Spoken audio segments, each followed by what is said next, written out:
2025, here we are. So yes guys, hello and welcome back to the Adam Templeton Triathlete YouTube channel. We have officially made it. 2025 is here, New Year's Day, and currently I'm just coming up to 90 minutes into a Zwift session. The plan for this one is 2 hours easy, so I'm nearly through that, and then the last hour or 45 minutes to an hour we'll pick it up and just ride with some solid pressure on the pedals. Nothing crazy. My weekly structure in training, I've been typically doing intensity on a Tuesday, which I kept yesterday. So yeah, it's just managing the load today and yeah, making sure I'm getting enough fuel in, keeping the recovery good, and then once I've finished this one I'm going to do a brick run as well. So I'll crack on. Half an hour from now, start to pick it up, then I'll join you again on the run.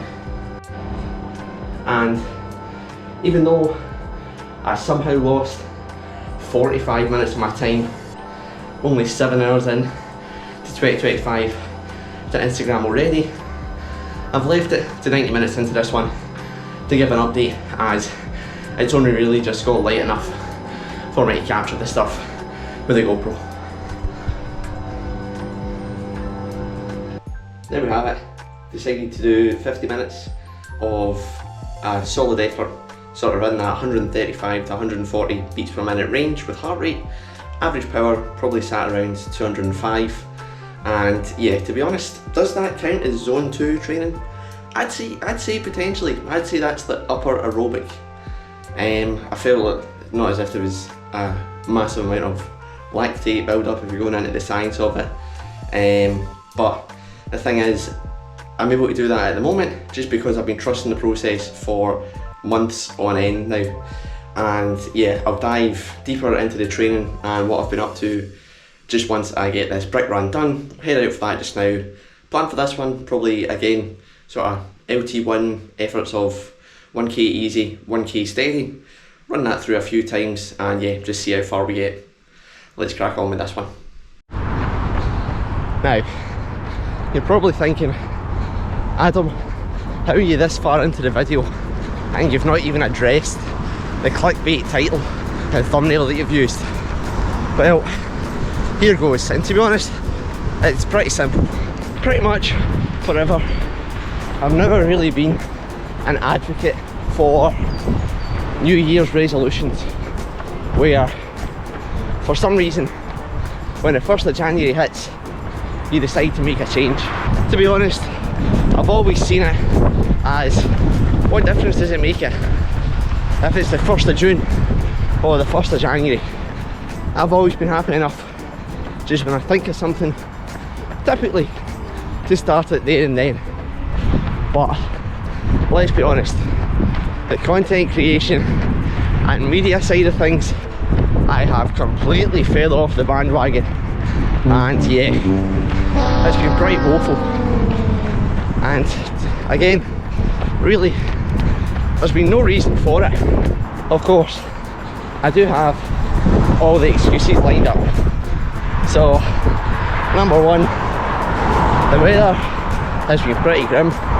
To be honest, even if you hear me in these clips, I'll be surprised.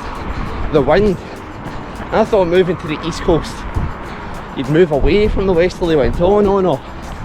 Yes, it's not as gusty, but it's just constant. It's an absolute nightmare.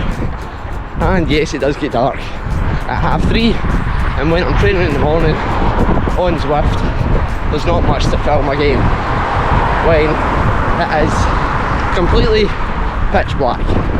And excuse number 2, my training has been pretty much the same week in, week out, other than adjusting the intense sessions a little bit. Everything else has just been, yeah, very mundane.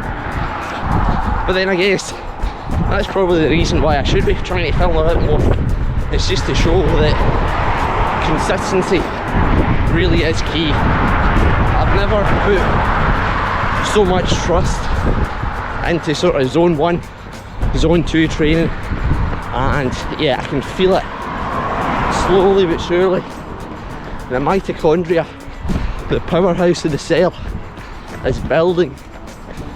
So I'm going to have, hopefully, a strong and also consistent 2025.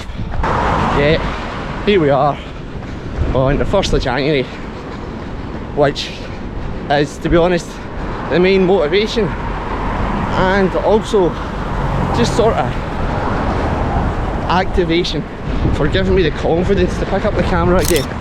Don't know why I feel more scared talking to the camera now. Just, I was fine doing it before. I guess it is just, I don't know, I don't feel as if I've got as much to share at the moment. But yeah, I am now a believer in the New Year's resolution. Also currently 3 sort of 1k steady reps into this one. I think I'll do 6 in total, then a couple of k's cool down. There we go, run done and dusted. And I know I have no right to complain, but yeah, even though it's blue skies, I'm fed up with the wind. And I know everyone in the UK is up against it, and there's plenty of other places that are seeing a lot more rain. But yeah, it's just mentally so destroying running into the wind. I'm just fed up with it. I just lose motivation when I'm running into the wind.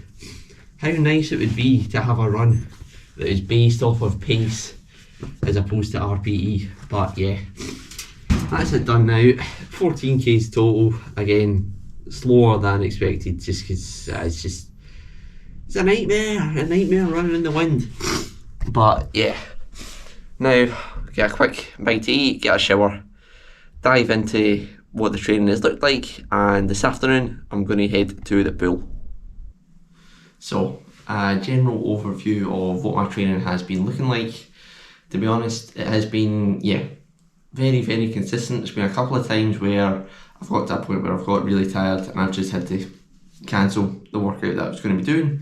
But yeah, what I've sort of been focusing on is sort of condensing the intensity. I know that's a big thing a lot of athletes are doing now with this concept of double threshold days, and yeah, more specifically running. You see that a lot more with triathlon. Obviously with the 3 sports, it's a difficult balance and a juggling act of spreading intensity enough across the 3 sports but then not burning yourself out.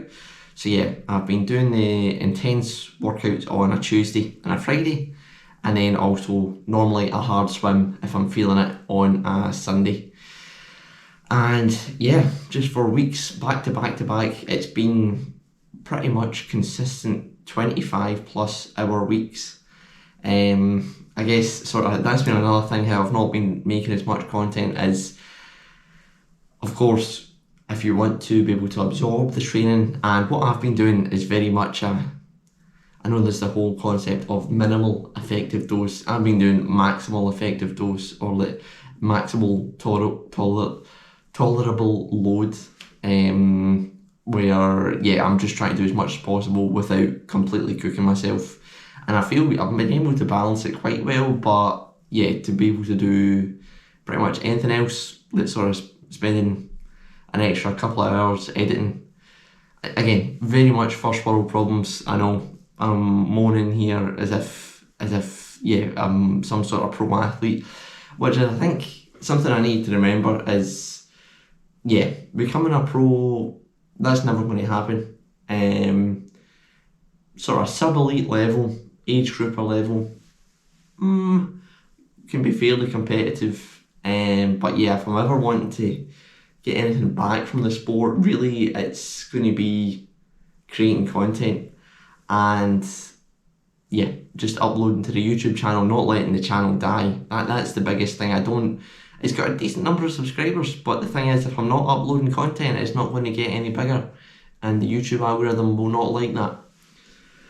Of course, there's then the question of whether sort of longer form media or in between length media like this, sort of 10, 15 minute videos, 20 minute videos, is that what people are looking for anymore? of course, there's a lot of people on Instagram, influencers that create quality content that is 30 seconds to a minute long reels, posting stuff every other day. And yeah, there's a few of them that I follow on Instagram. Again, they've got 20,000 to 30,000 followers, but they now do that as their full-time job, which is quite incredible to know that if you're able to get an active fan base, that yeah, you can make that full-time. And of course, that's why I need to start picking up the camera again. I'm not thinking of being able to make that my full-time job. It would be a dream. That would be the dream, is to create content and just tell a story as a full-time job, but you need to pick up the camera to get to that point. So yeah, that's why, again, my New Year's resolution is to make more YouTube videos and maybe more shorts, just depending on what the demand is for the content. Again, yeah, with sort of base training and same training week in, week out, like I was saying earlier, I just don't know what sort of content to capture. Like, how interesting is it watching me ride in the dark for an hour and a half on Zwift on a Wednesday night and a Thursday night? It's not that interesting at all. But yeah, I guess just sort of continuing to share the story, and then looking towards 2025, the race season. It's whether I just start doing daft things. Do I just sign up for ultra marathons and see how I get on? Do I just sign up for more triathlons? I guess definitely sign up for more race days. That has to be a thing. I was on the start line, like 4 times last year? Maybe 5 times. One of the times, the aquathon that I done in March, that was really bad. It was a tough time because it was when I was just about finishing off uni, my dissertation. So there's a lot of other stresses in life, so that wasn't great. And then of course, Etap Loch Ness, an okay race, did not choose the right clothing, and then of course got the stomach bug that still bothers me to this day, to be honest. From that then tried to regain fitness too fast, injured myself, had injuries back to back to back throughout the year, and then yeah, a DNF in Arfeldy, which wasn't great. Of course we did get the W at the Northumbria, but it's just, yeah, more race start lines. That's definitely another goal for 2025, and if the content demands it, to be honest, that's all people are watching, or all I'm watching on YouTube and Instagram shorts, is the more daring, the more outlandish the goal and the content that people are making, yeah, the more interesting it is, to be honest. I think, like, of course it's interesting following along and seeing people achieve like maximal fitness potential in like a 5k and a 10k race, but is it more interesting just watching a dafty do a 50km trail race? Perhaps. But yeah, that's sort of what it's been looking like. So just consistent training back to back, touch wood, being injury free for a while now. Running has been a difficult one to balance, just slowly increasing the mileage back up on that. Over Christmas there, again, if I'd brought out the camera, it would have been a lot better. Again, the weather just didn't really allow it. See, excuses again, the weather didn't allow it. It doesn't, the GoPro is waterproof. It's easy enough to film, but here we are. Don't cry over spilled milk. Yeah, I done a sort of 4 or 5 days of like overreaching training, just a lot of volume. And the running, yeah, I was able to get a 20-mile run in with 500 metres elevation on the tarmac, and that was completely fine. I feel that I'm stronger now in running. I have been keeping a consistent lower body and upper body gym session each week. Again, not moving massive weights, just focusing on stability and injury prevention, and just being more aware and active when I'm running as well. Making sure that my hips don't drop. I think that's the biggest thing. Let the hips drop, your knees then get sore, and it's just a constant battle back and forth. If I just make sure to engage and stay active, that's always a big focus now when I'm running, even on easy runs. And I guess also giving more respect to shorter runs again. That's been the biggest thing that I've sort of built back up on over the past few months with my running, is, you know, going out and doing 6k 7k, half an hour run here, 35-minute, 40-minute run here. It adds up over time. That's the biggest thing with running, is typically of the three sports, more is more with running, in a volume sense. And yeah, just smaller runs, they add up over time. Before, my shortest run, if I was doing a run shorter than an hour, I'd be thinking, there's no point in this. But yeah, now a half an hour run, if it's done well and it has a purpose, and yeah, you feel better after it, I do appreciate them a lot more. So yeah, that's enough rambling on from me now. I'm going to get some lunch and then I'll be heading to the pool. And we've made it to the pool. Again, plan when I get in here, probably just the usual, jump in and try and get 5k done. Again, with my training recently, it's in the morning when I go to the pool, there's typically like 3 or 4 of us in the lane, so the chance of getting any real sort of structured workout, if you're doing like 10 hundreds or maybe like 10 200s, yeah, that's kind of out the window if you're wanting consistent rest. So it's been a lot more just about how I'm feeling on the day in the water, other than that Sunday session where I try and get a hard one in. But yeah, just try and get the volume in the water really, because I think even at a 70.3 distance, that's always been the thing that's scared me the most, is 1900 metres of constant swimming. Like, for a slower swimmer like me, like that kind of like 40-minute range of constant swimming, that's a lot. So yeah, just go in, see how I'm feeling. And again, as well, that is one of the reasons why I chose to do a brick session today. I've not done one in a wee while, but I knew the weather was going to be turning later on. But wow, how the temperature has dropped. Earlier on, I'd say it was like 5-6 degrees, maybe even 7 when I was heading out the door, just with a wee bit of wind chill, and it's now dropped to like 2. So yeah, definitely happy to have got the outdoor training for the day done with a run, and yeah, into the pool. But then of course, might save a wee bit of time for jumping in the sauna as well. And there we go, swim and sauna done and dusted. It did get pretty busy with a lot of wee kids, obviously with it still being a holiday, but they did leave the extra lane rope in. I think they normally take it out if it's busy like that, but they left it in. So that was magic. I had the lane to myself for most of that, so that was good. And yeah, that's training now done for the day. Currently at 4:15. I really do hope I can get this edited and put out in time. However, going for a nap at some point would also be nice as well. The quality of the editing, it's never that good, but it's probably going to be pretty rubbish. But I do just want to get more videos out. So yeah, if you want to keep up with my training, be sure to follow me on Strava and also on Instagram. You can find the links in the description below. If you did enjoy this one, hit the like button and subscribe to keep up with the rest of my triathlon journey as we go into 2025. Catch you in the next one.